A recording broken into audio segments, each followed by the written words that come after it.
Hello guys, dito tayo sa Upland Balaihaw Resort. Hopefully pag ma-develop ito, gawin itong mini resort. So hayon si Charles yung model. Okay Charles, anong ginagawa mo dyan? Charles, maginaw ba? Maginaw ba Charles? Sakto lang. Sakto lang daw.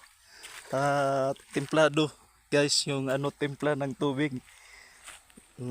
Dito yan sa Upland Balaihaw sa Bahay San Miguel Leyte. Okay? Accessible ito guys dahil mayroon ng daan patungo dyan. Malangoy. Okay.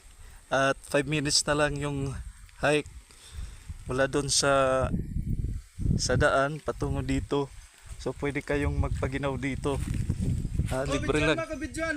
Malangoy. Libre lang. Dito, bidyoan mo ako. Ayan na yung video. Dito Oo, ayun si Charles. Lalangoy daw siya. Pwede kayo dito guys. Libre lang.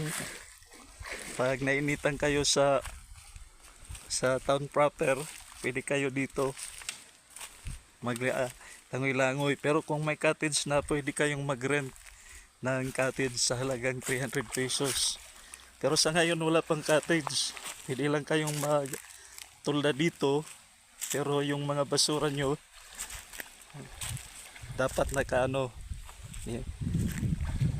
Available lang ito sa weekend.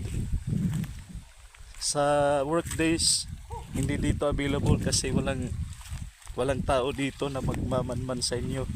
Sa weekend lang, Saturdays and Sundays pwede kayong pumunta dito.